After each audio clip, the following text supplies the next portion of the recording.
ሰላሙ አለይኩም ወራህመቱላህ። ዛሬ እንደዚህ አምሮብኝ ሱፌን ለብሼ መንገድ ላይ ማን ጋር ብገናኝ ጥሩ ነው? ኪታብ ከማቀራቸው አንድ ወንድማችን ጋር ተገናኘና አላወቀኝም። ምክንያቱም መስጂድ የሚያቀኝ በሌላ ልብስ ነው፣ ወይ በጀለብያ ወይ በሽርጥ ወይም ደግሞ በንጹህ ልብስ ነው። እና በቃ ግራ ገባው። አስባችሁታል? ለምሳሌ ኡስታዛችሁ እንደዚህ ብሎ ብታገኙት መንገድ ጋር እንደ አጋጣሚ ያው የሆነ ቃል ብለውኝ እስኪ ካተረፍኩበት ብዬ ሂጄ ነው ያንን እቃ ላይና በቃ እንደዚህ ይሄንን ለብሼ ነው የወጣሁት። ስራ ቦታ ስለሆነ ሰውየው መጥቶ የወሰደኝ በቃ እንደዚህ ነው። ምክንያቱም አያሳፍርም ስራ ቦታ ሱፍ ለብሶ አንዳንዱ እንደዚህ ብሎ ለመታየት የሚያሳፍረው አለ። ይሄ ያኮራል። ሐቢቢ አትሸማቀቅበት። የስራ ልብስ ሊያኮራህ ይገባል፣ ልታፍርበት አይገባም። ሰዎች ቢጸየፉህም ላንተ ቢጠየፉህም አንተ ግን ልትኮራበት ይገባል። ለምን? ይሄ ነው ንጹህ ልብስ እንድትለብስ የሚያደርግህ ልብስ ይሄ ነው። ይሄ ከሌለ ያው ንጹህም ቆሻሻ ነው። ግልጽ ነው። እና እንደ ስራ ልብስ የሚያምር ነገር የለም በነገራችን ላይ። እና በጣም ግራ ተጋባና ከዛ ተነስቼ አንድ ነገር ለምን ለእህት ወንድሞቼ አንድ ነገር አላስታውሳቸውም ብዬ ነው ቪዲዮ ለመስራት የወሰንኩትና ምን አለ መሰላችሁ፣ በተለይ ወንድሞቼ ስራ አንናቅ። ጎንበስ ብለን እንስራ። አላህ ሱብሓነሁ ወተዓላ ቀና ብለን እንድንሄድ ያደርገን። ነገር ግን አይ እኔ ከፍ ያለ ስራ ካልሆነ አልሰራም ብለን ሁሌ ቁጭ ብለን ከምንቀር ከሆነ አንድ ቀን የሰው እጅ ጠባቂ ሆነን እንቀራለን ማለት ነው። አላህ ይጠብቀን። ስለሆነ ባለን ስራ ምን ማድረግ ይኖርብናል? በተቻለው ባለን አቅም መንቀሳቀስ ይኖርብናል። ይሄ ጤናችን ሳይወገድ ማለት ነው። የግተኒም ኸምሰን ቀብለ ኸምስ ነው አይደል ያሉት ነቢያችን ሰለላሁ ዐለይሂ ወሰለም። 5 ነገሮችን ከ5 ነገሮች በፊት ተጠቀምባቸዋል። ከዛ ውስጥ አንዱ የምንጠቀሙ ወሸባበከ ቀብለ ሀረሚክ፣ ወጣትነትን ተጠቀምበት። ምን ከመሆኑ በፊት ያንን ከማርጀት በፊት የወጣትነት ጊዜ የስራ ወቅቱ ከማለፍ በፊት ዒባዳ ላይ መጠንከር በዚህ ወቅት ነው። ስራ ላይ መወጠር በዚህ ወቅት ነው። አሁን በዚህ ወጣትነት ደፋ ቀና ብለህ የሆነ ደረጃ ከደረስክ በቃ ከዛ በኋላ ስታረጅ የልጆችህን እጅ ራሱ አትጠብቅ። በቃ የሰራኸው ስራ ቁጭ ብለህ እንድትበላ ያደርግሃል ማለት ነው። እና ምን ለማለት ፈልጌ ነው፣ ስራ አንናቅ፣ እንስራ የተገኘውን። በተለይ ደግሞ ምን ላይ እንበርታ መሰላችሁ? የሙያ ስራ በጣም ነው የሚያዋጣው። እንዴት ባለሙያ እንሆናለን ካላችሁ ሁሉም ደረጃ አለው። አሁን አንድ ሰው መጣ፣ ለምሳሌ እችን ገመድ የዘረጋው ልጅ ማለት ነው ኤሌክትሪሻኑ እየከፈልከኝ ላግዝ ብሎ ያግዘኛል አያግዘኝም አይደለ? طيب እና ምን አደረግ? በቃ በነፃ ነው። እኔ ከስሩ እየተከተልኩ እየተመለከትኩ የሚሳበውን ስብለት አለው፣ የሚታገዘውን አግዘዋለሁ። ከዛ ምን ይሆናል ማለት ነው? እኔ አሁን ከሱ ሙያ ወሰድኩ። በቃ የምፈልገው አንዴ ማየት ነበር፣ ኢንስታሌሽን እንዴት ነው የሚዘረጋው የሚለውን ማየት ነበር። በቃ ጨረስኩ። እኔ አሁን ነገ የሆነ ሳይት ባገኝ እኔ እሰራለሁ።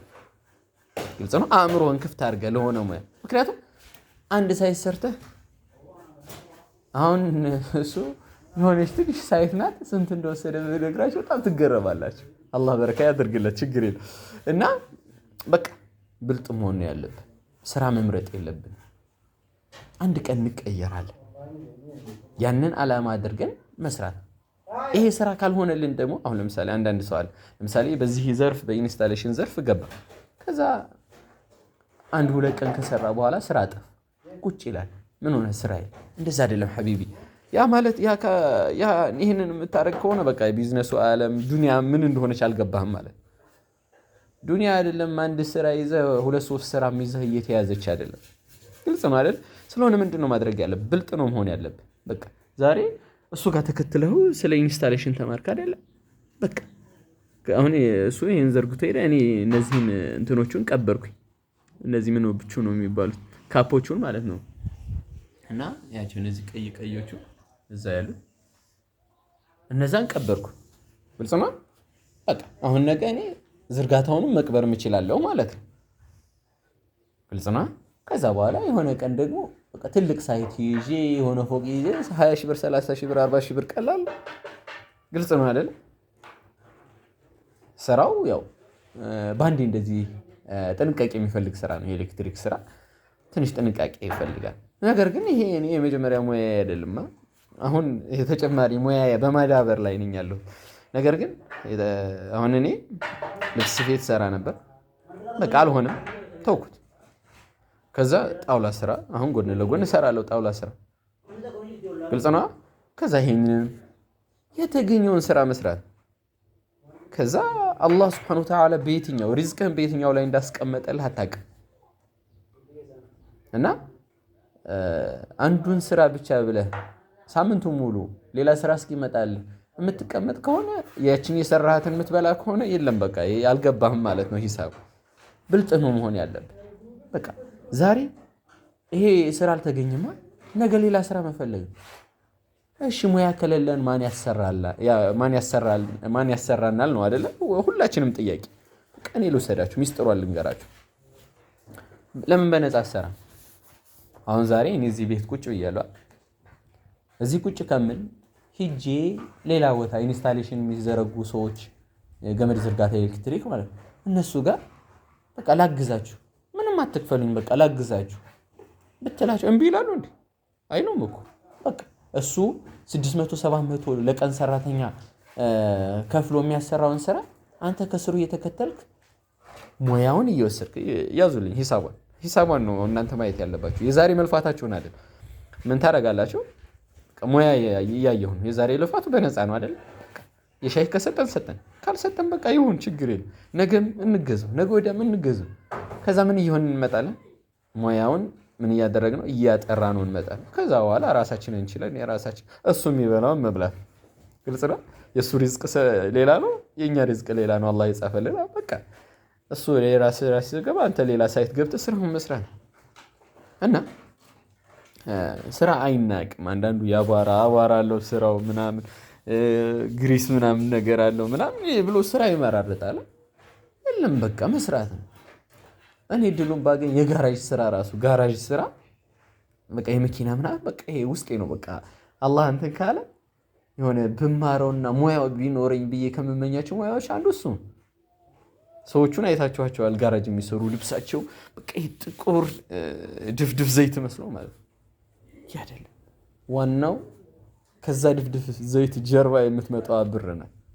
እና ሙያ ሊናቅ አይገባም።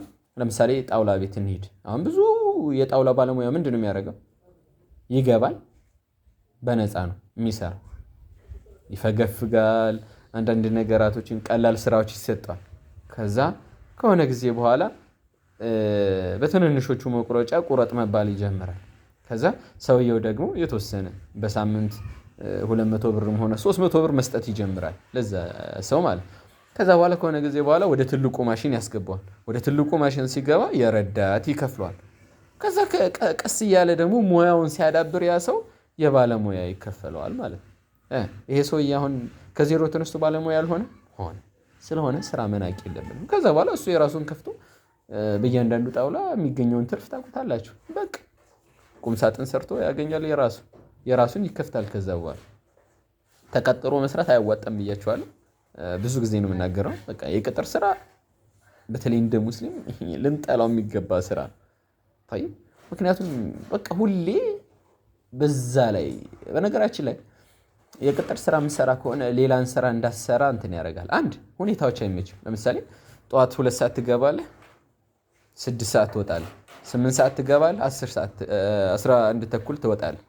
በየትኛው ትርፍ ሰዓት ነው ሙያ የምትማር? ነገር ግን የራስህ የሆነች ነገር ብትጀምር በፈለከው ሰዓት ዘግተህ ሌላ ሂደህ ሙያ ተምረህ ትመጣለህ። አቅምህንም ታሳድጋለህ። የቅጥር ስራ ውስጥ የምሰራ ከሆነ ግን አንተን ሳይሆን የቀጠረህን ሰው ነው የምታሳድገው። አንተ ሁሌ እዛው ነህ። ግልጽ ነው። በተለይ በአሁን ሰዓት ደግሞ ኑሮ እንደዚህ በተወደደበት ሰዓት ተቀጠረ መስራት አያዋጣም። የራስን የሙያ ስራ አደራ እምላችሁ፣ የሙያ ስራ ስሩ። አንድ ቀን ታመሰግኑኛላችሁ። እና ሌላኛው ደግሞ ለሱና ወንድሞቼ በተለይ ቂራት ላይ ለተሰማራ ወንድሞቼ ለምናቀራ ወንድሞች ስራ መስራት ይኖርብናል። አሁን አንዳንዱ ሙሉ ጊዜውን ሰጥቶ ቂራአት ላይ ያደርጋል። ሙሉ ጊዜው ማለት በመቅራትና በማቅራት ላይ ያደርጋል። ይሄ በጣም የተወደደ ተግባር ላይ ነው ያለው። ነገር ግን እንደዚህ አይነቱ ሰው ደግሞ ዑመር ቢያገኘው በዱላ ብሎ ነው የሚያባረው። ለምን ወላ ተንሰ ነሲበከ ሚነ ዱንያ ነው አይደል የተባለው? ከዱንያ ነሲብህን አትርስ። አሁን ቁጭ ብለህ ከሰው የሚመጣልህን ብር እየጠበቅ እሷን እየተቀበልክ ሁሌ እንትን ከማለት መስጂድ ውስጥ ቁጭ ብለህ ቂራት ከማቀር ክፈለው ጊዜውን። በቃ ከዚህ እስከዚህ ሰዓት የማቀራበት ሰዓት ነው ወይም የምቀራበት ሰዓት ነው ብለህ ስጠው። ከዛ በኋላ ያለውን ደግሞ ከዚህ እስከዚህ ሰዓት ደግሞ የምሰራበት ለዱንያዬ። በቃ ልጆች ሳይሳቀቁ የሰው ፊት እያየ አንዳንዱ ለአንዳንዱ ኡስታዞች ብር ይሰጣል። እንደዚህ አህሉል ኸይሮች አላህ ጀዛቸውን ይክፈላቸው። እና ከነዛ ውስጥ አንዳንዱ ምን ያደርጋል? በቃ ኡስታዙ እሱ የሚወደውን ነገር ብቻ እንዲናገር ይፈልጋል። ኡስታዙ የሆነ ነገር ከተናገረ ሊያቋርጥበት ይችላል ብሩን ማለት ነው። እንደዛ ምን ሆን ሰዎች መሆን የለብን። በቃ መንቀሳቀስ ትኮራለህ። በቃ ደረሳ ራሱ ከስር ያለው ደረሳ ይኮራብሃል። ኡስታዜ ነው ግልጽ ነው አይደለ? አላህ በረካ ያደርግልህና ስራ። በቃ ወደ ቀኝ ወደ ግራ ዝቅ ብለህም ቢሆን ስራ። የት ነው የሰማው? የሆኑ ኡስታዝ ነበሩ። የቀን ስራ ይሰራሉ። የቀን ስራ እንግዲህ አርማታ አለ ምን አለ ብዙ ከባድ ነው። ከዛስ ማታ ከመግሪብ በኋላ እስከ ኢሻ ደርስ ቂራት ያቀራል። በቃ ግልጽ ነው። ለሰው መጥቀም አለብን፣ ለራሳችንም መጥቀም አለብን። ከሰው የምንፈልግ ሰዎች መሆን የለብንም ነው አጠቃላይ አጠርሳ አረግ እና አላህ Subhanahu Wa Ta'ala ሪዝቃችን ላይ በረካ ያደርግልን፣ ሪዝቃችንን ያስፋልን። አላህ Subhanahu Wa Ta'ala ሀብትን ሲሰጠን ደግሞ ሀብትን ደረቁን ሀብት ብቻ ሳይሆን እስከ ሩህ አድርጎ ልባችንን እርጥብ አድርጎ ለኸይር የምናውለው አድርጎ ይስጠን። ያ ካልሆነ ግን ያው ብሩን ያስቀርብን፣ ሀብቱ ይቅርብን። ኢንሻአላህ በቅርቡ ደግሞ ሌላ አንድ ቪዲዮ ለመስራት እሞክራለሁ።